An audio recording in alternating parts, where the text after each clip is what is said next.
I'm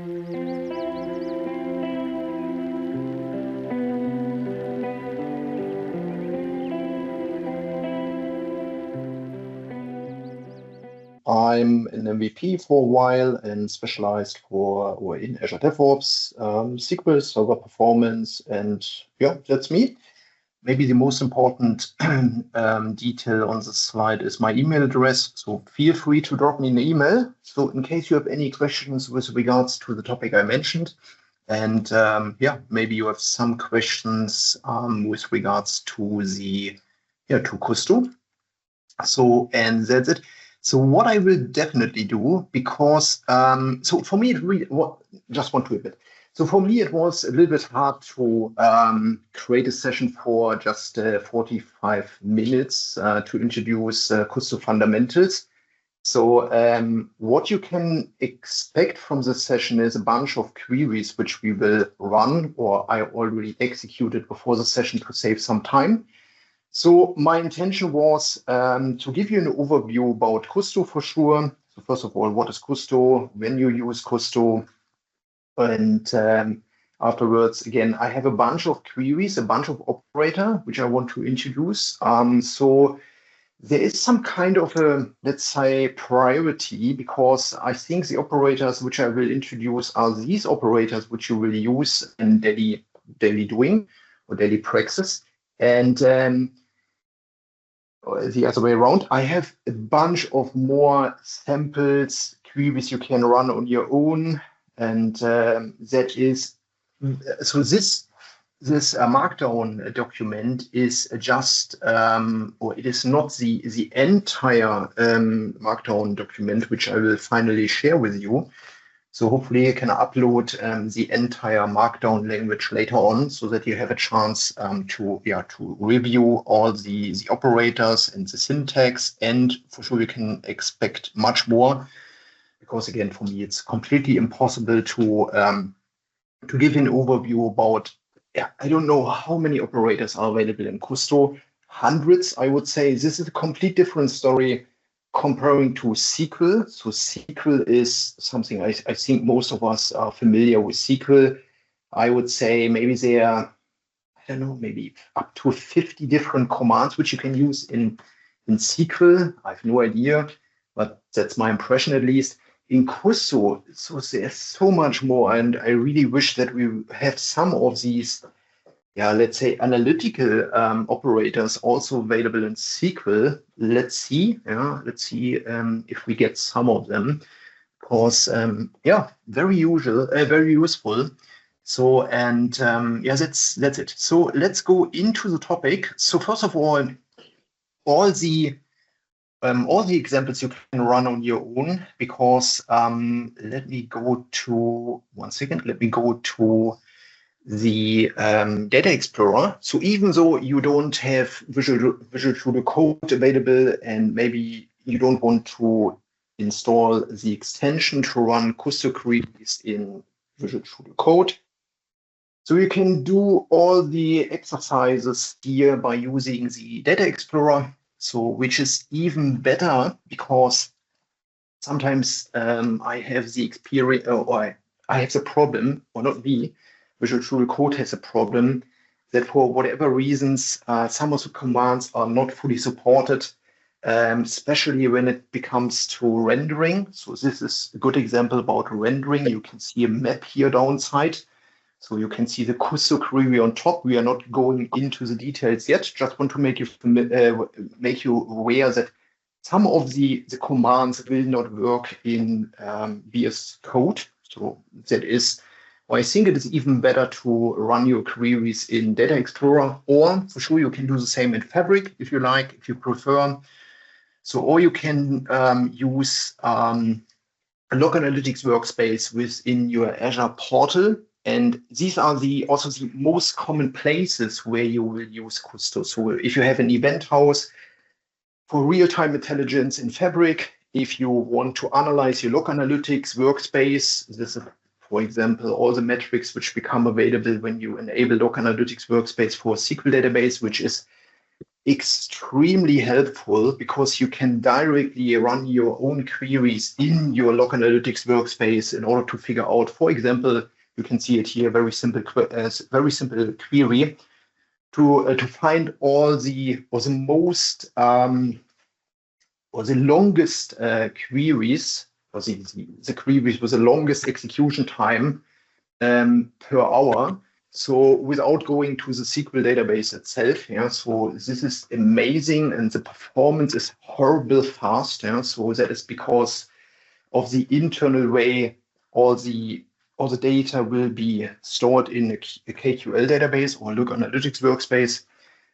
So it's great, really a nice feature. And again, if you're working in Fabric because you have your own KQL database, or if you just want to use the Log Analytics workspace in order to figure out what's going on within SQL database, what's going on in whatever in Data Factory or whatever. So this is a query you have to use. So there is no other way to get all the details. So you have to use Kusto. So let's go into the code. Again, I want to skip what is KQL because I think I already give you the right introduction to Kusto.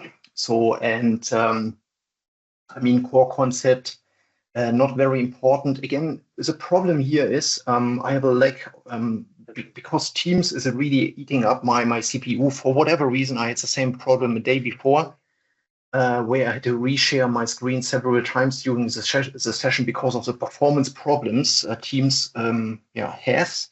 So let's see if it works. Hopefully it works, because otherwise it's driving me mad. So let's go down.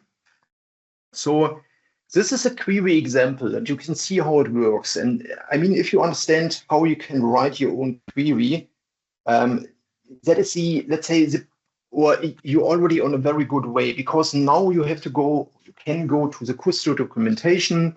Again, there are hundreds of different commands available, and you can search for the command which you might use. So query is pretty simple. It's some kind of similar to SQL.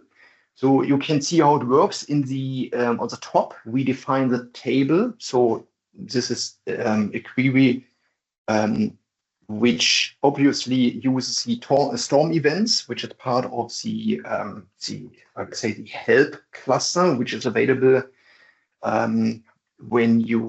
this is available for learning Kusto or whatever. So, and now we have let's say an aware predicate where we define a condition. Yeah, so very similar to SQL. Another where clause, and then we have an operator, an aggregation, which is count. So you can see how it works. You have to pipe the result or the table from the top, yeah, to the next command, to the next operator, and then you can pipe it another time. That means it is, and that is something you have to understand. This is completely different to SQL. The order matters, and we will see later on. I have some examples where you definitely can see that the order matters with regards to performance, because the idea is, first of all, to reduce the number of rows in the very first beginning. That means when you have a where condition, which already reduces the number of rows which is going through the execution pipeline, so then you should already place a where operator on top of your query. When you do it as a last command, and you have a lot of, I don't know, you have a project or extend operator, which we will see later on, which is calculating, I don't know, subtracting column 1 from column B or whatever. So Kusto will, in this case, do the operation for all rows, and finally you have a where condition. So that means your result set is reduced, but all the rows, all the CPU cycles are already in. Let's say you use all the CPU cycles up front in order to calculate. So therefore, it is in your control to make the query fast or slow by just changing the order of the operator. So that is different to SQL, because in SQL we have a query execution plan, so the query optimizer, which definitely handles the way the storage engine finally will be execute the query. So this is completely different in KQL, as you can see. So what you also have to be aware of is that Kusto is case sensitive. So we will see later on that when you change, for example, Florida, which is currently in capital letter, to Florida, maybe with a capital letter in the beginning, and then you continue to write Florida with lower case, the query will not find any match as far as there is no exact case-sensitive word, which is Florida in this case. And therefore you have to understand that if you don't find any records within your data set, maybe that is because you forgot that Kusto is case sensitive. So that's it. So also it's a good practice to finish your Kusto command with a semicolon, especially when you want to run more than one Kusto query within, I don't know, your notebook or whatever. Within the cell of a notebook, to be precise, because otherwise Kusto is not capable to differentiate between two or more queries when you don't finish your Kusto statement with a semicolon. So that's it. So Kusto is usually created for, or the other way around. Kusto does not support any write operation. To make it very, very short and very simple, Kusto is a read-only language. We still have some commands available, and these commands will start with dot in the beginning. And with these kind of commands, you can create a table, you can ingest data into the table, you can drop a table or whatever.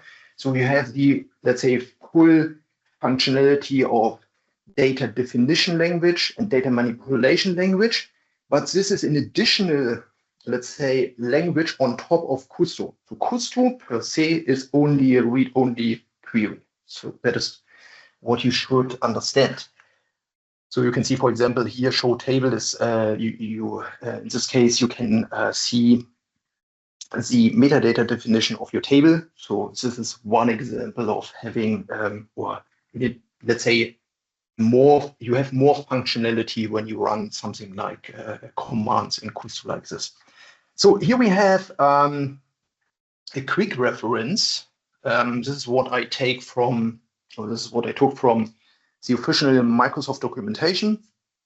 So I would say when you are familiar with these operators, where, search, take, case, and so forth, and you make yourself familiar with some date time and maybe with some kind of project and extend, and then you have something like sort, join, you're already good to go. So, and again, now we will go into the code. I hope that I can explain the most common operators in Kusto so that you can start your journey on your own, because otherwise sometimes it's a little bit hard to start without knowing how Kusto works. So let's go into the very first operator, which is where operator. So for sure, as mentioned, with regards to performance, you always should place your where operator on the top in order to reduce the number of rows which are going through the execution pipeline. That means finally you can save memory and you can save CPU power because the result is already reduced, and that is what you pipe to the next operator. So this is how it works. So syntax is very simple. So T is always table. So, and then you have a where predicate, which will be evaluated by either true or false. So this is exactly how SQL behaves, nothing special. Again, the only difference is that the order matters. So yes, there is another performance hint. As you can see, when you use multiple conditions combined with an AND, it doesn't work for an OR because OR has a complete different impact on the query execution engine. So, but when you want to combine more than one predicate within your where operator, so you can see it here, so you should put the most selective one on the left-hand side. So I was asking myself, how can I know what is the most selective, let's say, column? So there is no way, as far as I'm not aware of, to get support from any kind of command within Kusto to understand the density of the column. I mean, you can calculate the density on your own by asking Kusto, how many unique values do we have and how many rows do we have? So therefore, you can calculate the density on your own. So it's a little bit complicated, I would say. This is a recommendation. That doesn't mean that your query, when you're not aware about the selectivity, and maybe you place the most selective value on the right-hand side instead of the recommended place on the left-hand side, that doesn't mean that your query is running 5 minutes instead of just, I don't know, a second or whatever. That is for sure not true. It's still horrible fast. But when you know something about partitioning, because in KQL, in your event house or whatever, you can partition the data. Usually it is partitioned by the ingest timestamp. Then for sure the timestamp is usually the most selective one. So therefore the recommendation is at least to make sure that you reduce the number of rows by the timestamp and put this where condition, so the timestamp comparison, to the left-hand side. Yeah. So again, this is a little bit different to SQL, because usually, not always, but usually the query engine in SQL takes care about the right order in the where condition, and that's it. So null is something very specific, so we will see it later. And so I have an example. So therefore, I will skip how to handle null values, because we have to differentiate between numbers and strings. Yeah, so I have an example later on where you really will understand, hopefully, when to use which operator, because otherwise you will definitely get a wrong result. So, but you can see how it works. Coming back to the where operator, so very easy. You can combine the predicates within one or even more where operators. So that means we are piping the very first. The result is always a table. So the subset of the table we are piping to the next where condition, and then to the next where condition, and finally we count. So also a little bit different to SQL. Usually in SQL you have just one where statement, and then you can combine by either an and or an or. This is for sure still something which you can do because this is an implicit and. Yeah, but when you want to format let's say the Kusto statement for better readability, maybe it's good to go. Yeah, so you're good to go, and definitely helps to understand the where condition, especially when you have more predicates you're going to add. Yeah? So believe me, when I press run, it will take result. So for most of the queries the results I want to share with you, I already executed the KQL statements upfront to save some time. So, and again, I will share the entire, let's say, notebook with you so that you can run it on your own. Because the only thing you need to do, you need to connect your notebook to help Kusto Windows.net, or you will use the Azure Data Explorer. Then you have to connect to the Kusto help cluster as well, but then you can easily execute your own query without any kind of additional setup or whatever. Yeah? It's completely free, and it's available for you. So okay, cool. Yes. So what we can see here is, first of all, I'm looking for the state Florida in capital letters. So you can see the state name is in capital letter, and then we have an event type which is sorry, I have a lag here. This is great. One second. This is really horrible to present with int, but okay, now okay. So we have the event type here, which is tornado, which is flood, and so forth. That means we we see what we expect to see. But now, just to make you aware that this is, or the where condition is case sensitive. When I do something like this, so I'm still looking for state in capital letters. And I'm now looking for the event type, which is in. Yeah, so we can use in for sure. And this time I write flood, hurricane, and tornado in capital letters. No rows to show. That means this is an evidence. So we have proven that Kusto is case sensitive, which is sometimes good, sometimes bad. So in order to make it case insensitive, so you just have to add I don't know the name for the sign, to be honest, but this is how it works. In this case, we should see rows because it will now compare event type with flood, hurricane, tornado. In this case insensitive. So you can see we are getting something back, same as before, regardless of how you write the predicate itself. Yeah? So the term you're looking for. So this is great. There is another operator, and there's so much more operator. And when I upload the Markdown document later on, you will see a lot of more examples, especially with regards to how to handle case insensitive and case sensitive where predicates. So this is just, I would say, a sample of my queries. Yeah? So here, this is another way to search within a column. So has means we are looking for the word major. I don't know why, but in this case, it is case insensitive. Don't ask me why. I don't know. So, but here we are looking for the term major within this column.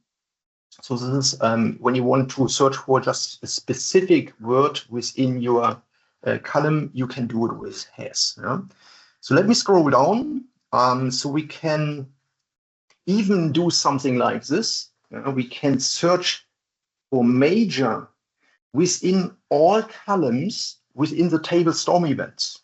That is something which is, I mean, it's possible, but this is, for me, it is not possible out of the box in SQL because you have to concatenate all the where conditions. So you have to prepare your statement with a lot of effort. So sometimes I really wish I had this kind of possibility in SQL because it makes it extremely useful when you are not aware even where to search for the word, in which kind of column, but you want to understand if there's any, I would say, any word in any column which is major.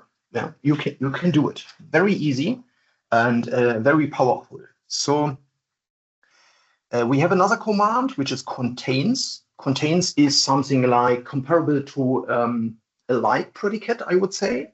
Yeah, so has, you're looking for a term, and contains means you're looking for a string which is comparable to a like. So that means we will find anything which will start with major or which even starts with a different character, with a different whatever, and it will include major. Yeah? So it's something comparable to a like. Like with a percentage in front and a percentage in the end. Yeah? So this is how it works. Okay, so there are a lot of more operators. Some of them start with, end with. I I already executed the query, but just want to make you familiar with these operators which are available. So I would say you have a bunch of operators available in order to find what you're looking for. So next one is null. Again, null is very, very special because this is not what you expect. When you work with SQL, the behavior is completely different. So is null works like is null in SQL with the exception that is null will never ever return true for an empty string. So that means when you're looking for numeric values and you're looking for records within your data set where a numeric value is null, you can use is null and you get back the right result.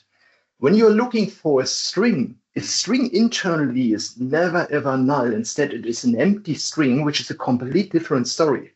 But because it is an empty string, the is null will not return true. It will always return false because there is a difference between null and an empty string. So that means when I execute this query and begin latitude and sorry, I think this should be begin longitude. Yeah, right. This is real, so therefore it is a number. So therefore, when I execute this query, we can definitely see that I will get back 10 records. Yeah, where begin and latitude and begin longitude is null. So this is exactly what we expected to see. When I now scroll down and I'm looking for state and their records, we will see it when we use the isEmpty function, where the state, the other way around, their records where state is null, that means it is an empty string. So we will never ever get any records back, never ever, because this is always evaluated to false. So therefore, the query will never ever show any rows.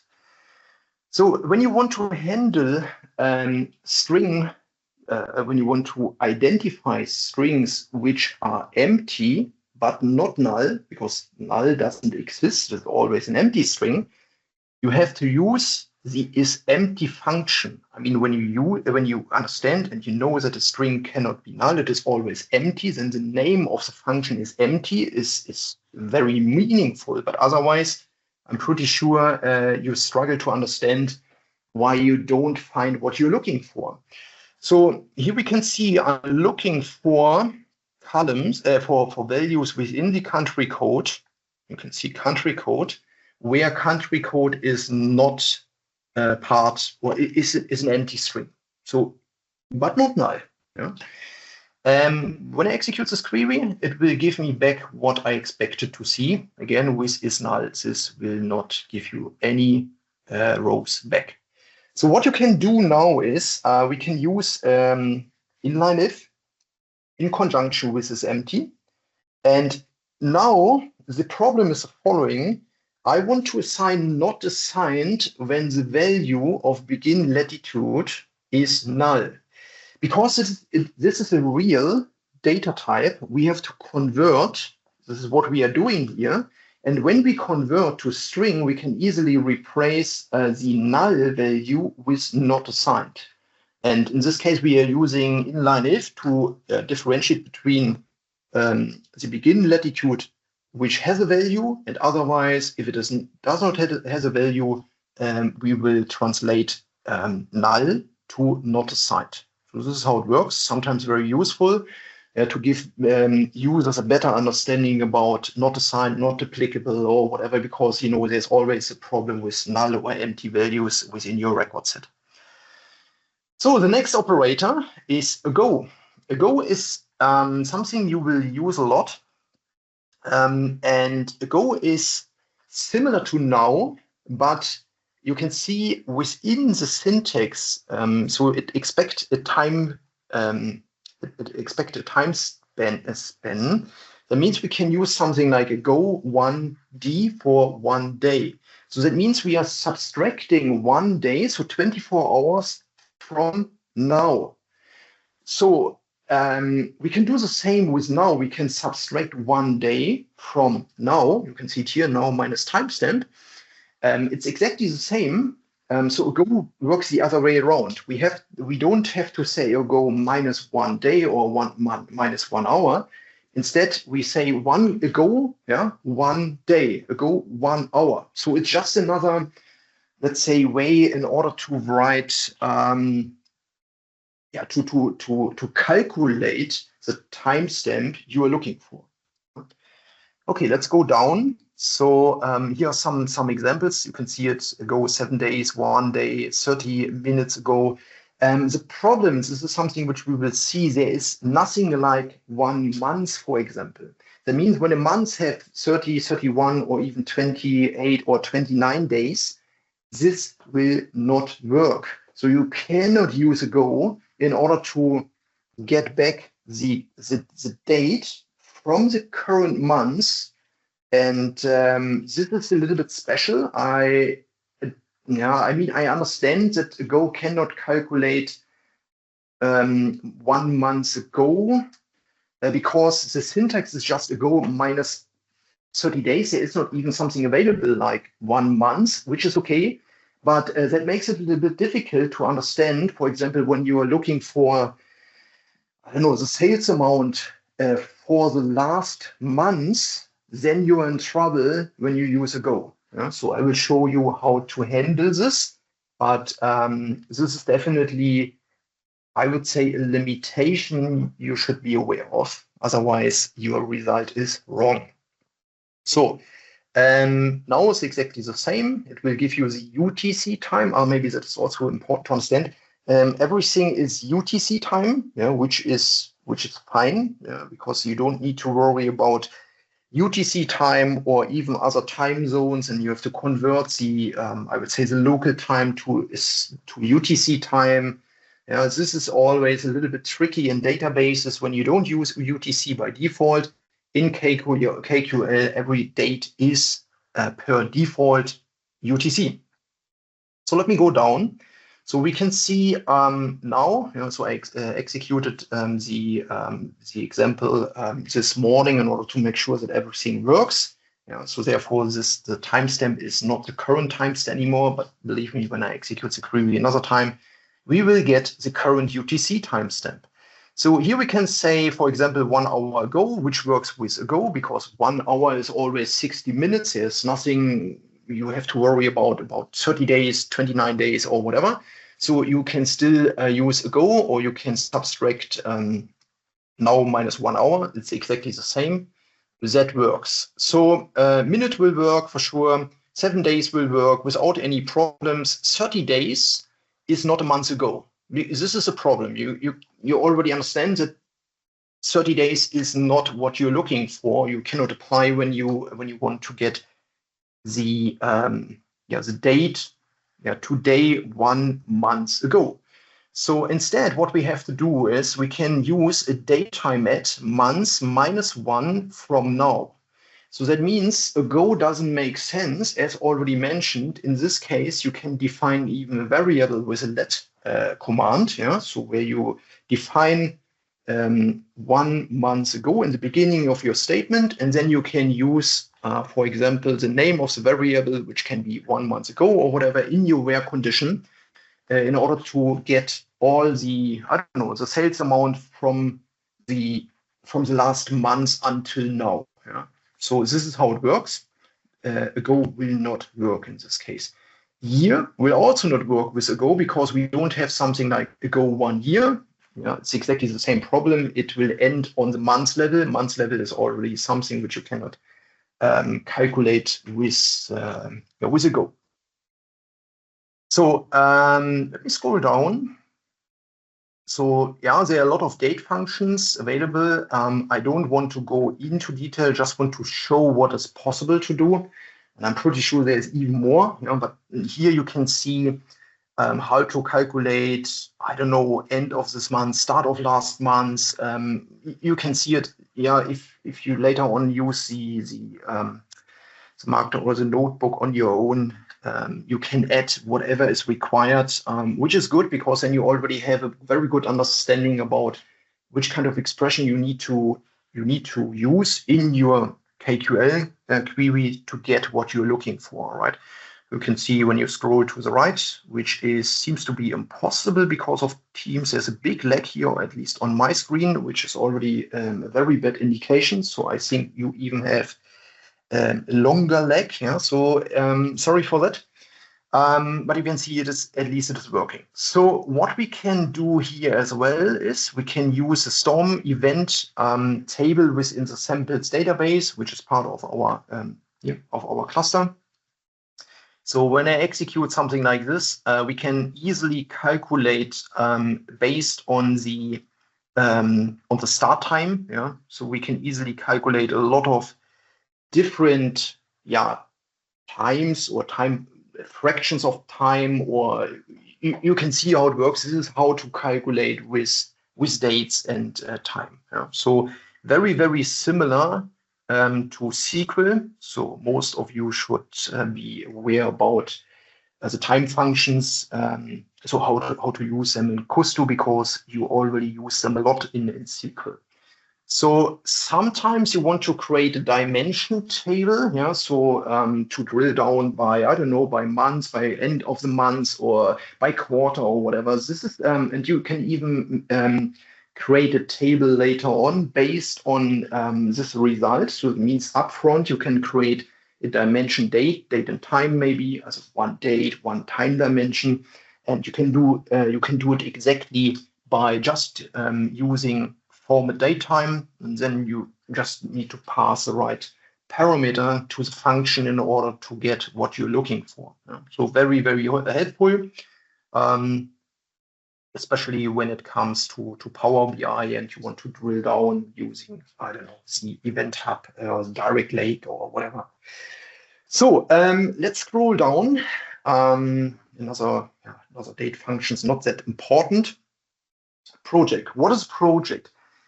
You can compare project with, so when you write a select statement in SQL, you usually say select column 1, column 3, column 4 from table. So here you know that the syntax is a little bit different, because we say table name. We don't say columns from table name. We always start with the entire table, because we are piping the result, which is the entire table, to the next operator, which is in our case project. So in project, there's a lot of different functionalities. So because we have additional operators like project, project away, project key, project reorder, project rename, all of them you will find in the more comprehensive Markdown document, which I will share later. But first of all, you should understand that project is something where you select the queries you're looking for. Why is this important? Because again, when you remember the where operator, I already mentioned that the where operator will create a subset of the entire table, which is a performance boost, because we are reducing the number of rows going through the execution pipeline, so less memory, less CPU is required. So this is some kind of a horizontal reduction of the table. Yeah? So we will end up with a subset when we use where. When we use project, this is important because KQL internally save the data in a column, so all the data will be, or column 1 will be saved in column 1 in a dedicated storage architecture. That means it definitely makes sense to name all the columns you're looking for in order to prevent that the Kusto query engine will read the entire table, but you are just interested in, I don't know, column 1, column 3, or column 4 as mentioned. Yeah, so this is not a way in order to create a subset of the table. Instead, it is reducing the number of rows, which still has a performance impact, because again, you need less memory, less CPU, because the number of data, so rows multiplied with columns, is reduced when you already reduce the number of columns by using the project operator. So we will see later on that there is another operator which is called extend. Extend is usually the operator to add a calculated column to the dataset, which you can do with project as well. So you can use project to calculate, I don't know, or the other way around. You can use project to add a column which is calculated, same as extend. So the difference for sure is that extend always adds a new column to the dataset, whereas project usually reduce the number of columns, but also has the power to add a calculated column to your dataset. So it's up to you which kind of operator you use. So how does it work? So for example, I will take the very first 5 rows from storm events. By the way, this is a random selection, so there is nothing like we cannot, there's no guarantee that we always get back the same 5 results. So usually you should use a where or sort operator to get back the same amount of rows. But anyway, so you can see how it works. We are just taking event ID, state, and event type from this table. So this is how it works. So usually it should be even better to say, first of all, just project the very first 3 columns and then take 5 of them. So this is the syntax error just because of the semicolon. So this should be even the better way to do it, because in this case, only the selected columns will be considered, and then we will take the very first 5 records. So here we can see how we can use project to rename a column, and to even calculate a column like this. Works same as extend. So let's go down to extend. By the way, I always have a performance note on every single operator to make you familiar with the impact on performance. And for sure, when you use extend, the intention of extend is to add a calculated column to the data set. That means for sure you use more memory and you use, or at least you use more CPU, which means, there is a performance impact when you use extend. But I mean, who cares when you have to calculate something? This is the only way to do it. Comparing to project, where you also can calculate a column, it's exactly the same. So there is no magic by using extend or project to calculate whatever you're looking for, and then you can expect a better or even worse performance. So this really doesn't matter. So here we are extending the result, so the table, by another column which is named duration. And we can see that in this case, we are now using a date function, date time difference, minute, end time, between end time and start time. We can see now the results that have an additional column based on the function, the operator we are using. Sort is something which you will definitely use. I mean, there is nothing special about sort. The only difference is that in SQL, sort, there's no sort operator, it's named order by. Here we can say sort, or we can also say order by. It's the same, so we can use sort or order by. But the default sort direction in SQL is ascending, whereas in Kusto it is descending. So this is something you must know. And this is the same for top. Top usually you can, or top already implicitly use a sort operator, and you can see it here. We are saying top 10 by sales amount descending order.